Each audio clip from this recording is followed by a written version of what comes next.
I'm coming today to talk about the tragedy at McDonald's. I'm sure that many of you have seen the videos, you've seen the news reports that's been widely publicized on all the major media outlets, all the social media platforms. So very tragic, so very preventable. My condolences to the family, to the children, the employees that witnessed it, the customers that were there at the time of the incident. I come from an HR perspective of how this could have prevented, what steps you can take if you find yourself in a similar situation where you're having issues with your manager and or your company and or coworkers. Totally preventable. Now so many lives have been changed forever. That is a tragedy. Hello, this is Professor VJ. On my channel, I talk about all things workplace. Unfortunately, this is a part of the workplace. WV, just like DV, happens on a regular basis. We may not always hear about it, but it is ever present because we're dealing with humans. We're dealing with people with problems. We're dealing with people with issues. We're dealing with personality differences. We are dealing with everything all wrapped up into one work environment. There is some responsibility go around. Again, the responsibility ultimately was the employee that took the action. She has to be held accountable for her actions. It saddens me because there are so many options, so many resources. McDonald's is a multi-million-dollar Fortune 500 company. They have so many resources available for their employees. The reason why I started coming more often, providing more information, is because there's so many youngsters, young people in the workforce that don't know how to navigate. They don't know how to articulate. They don't know how to follow the process when something like this is occurring. Again, this is all allegedly for education and training purposes only, but hopefully it will help someone understand what the process is, what options you have, things that you can do so that you don't end up in this situation. So many lives have been impacted negatively forever. And that's what's so tragic because it could have been prevented. Let's start. I talk about this a lot. I talked about this just recently in a video. By the way, I come live every day, talk about workplace issues, do videos. EAP, I talked about this just recently. EAP stands for Employee Assistance Program. It is a confidential benefit, a confidential service that companies pay for their employees. Totally confidential, trained professionals. HR doesn't know why you're going. Your manager doesn't know why you're going. But what it is a safe space. It is a safe space for you to rant, for you to get your emotions out, and for you to get help. No matter what you're dealing with, these are trained professionals across many areas. Mental health counselors, if you have a mental health issue, suffering from depression, suffering from anxiety, postpartum depression, addiction issues, legal issues, parent issues, children issues, elder care issues. The list goes on and on.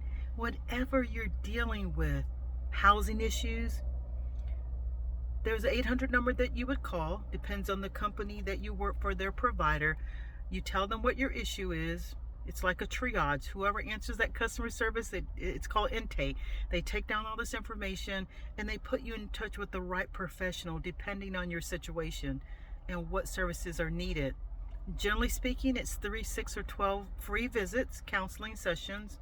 And then at that point, depends again on your situation, your company offers a benefit package that many times will pick up where the EAP leaves off, which again, you pay your co-pays for your medical premiums. Many medical plans now have a mental health component, which is very important. That wasn't always the case. I've been in HR a long time. A lot of medical providers did not add mental health. It was something separate. You'd have to pay a lot of money to get that specialized treatment on your own. Many medical plans now offer mental health counseling, mental health treatment, all things mental health as a part of your benefits package with your medical provider. So again, these are resources. If there's a conflict with you and your manager, go to HR. I know. A lot of people don't like HR. HR is there for a reason. More importantly, HR's job is to be objective. I know there's a perception, and I know perception is reality for a lot of employees, that HR always sides with management. HR is pro company. HR doesn't like employees. HR blah blah blah, on and on. The role of HR is to be objective. We're not friends with anyone. We give managers a hard time like we give employees a hard time. If you're right, you're right. If you're wrong, you're wrong. It doesn't matter who you are. If you're right, you're right. If you're wrong, you're wrong. That's how it works. That's the role of HR. If they're good HR, again, I know, there's some good HR and there's some not so good HR. So I will acknowledge that, but I will always defend my profession. So moving forward, moving back to the EAP, the McDonald's situation, all of this is interconnected. Workplace, management, employees, getting help, resources. The question becomes, when a manager sees that an employee is in crisis, should there be a mandatory referral to EAP? That's a question. There have been many times in my career where we have made it mandatory for employees to go to EAP because of their issues. But that's where, again, this is not a blame game. This is just reality. I'm giving suggestions on how to handle situations. So again, please don't misconstrue this video. Again, my condolences to the manager, but this is just for education and training purposes only. If there is a problem in the workplace, I don't care who is at fault, who's to blame, whatever. Everyone has to have mutual respect and be held accountable, and then provide resources. HR, first line defense, whether you like HR or not, go to HR, because what you're doing is you're starting the process of documentation. Jot down dates, times, and places of the events, date, times, and place of witnesses. This is all very important. I'm telling you how to handle situations, what the protocol is, how you should handle it. Document, go to HR so that you have some backing, because HR is going to say, well, what happened? When did it happen? Give me examples. Give me examples. That's part of an investigation. We can't just say, you can't come to HR and say, oh, well, my manager is a bad manager or my coworker is a bad person. Okay, so what does that look like to you? Give me examples of that. Moving forward, if you feel that you need to file an EEOC complaint, I've done a whole video, done lives on EEOC, Equal Employment Opportunity Commission. If you're having issues that are very severe in the workplace, you may need to file an EEOC complaint. Don't be afraid of that. Let me say, if you're having problems, don't quit your job. You have more leverage if you file the EEOC. You can still continue working at that job.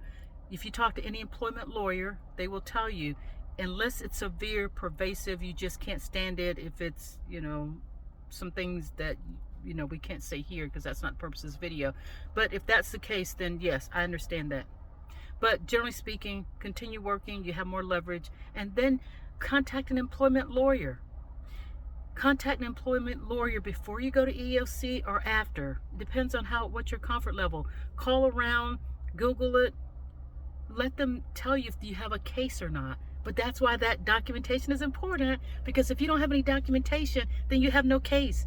No documentation, no case. No documentation, no case. So that's why it's important to start building your case, building your documentation, building your file. Your managers keep a file on you when you're not, misbehaving or not doing what you're supposed to do. So you keep your own file. Those are some steps. Those are some resources. That's what I would recommend if you find yourself in a very environment that's not conducive for your well-being, that you feel that you're being harassed, that you're being bullied, whatever. Again, this is for education and training purposes only. Professor BJ here. Again, my deepest condolences to the family and the children of the manager. I do also want to send out, prayers for the employee, because, from what we can see that's publicly released, there are some issues. We don't know what those are to the extent, but there were resources that could have prevented this. So again, until the next time, if you like this, give me a like, consider subscribing. Take care.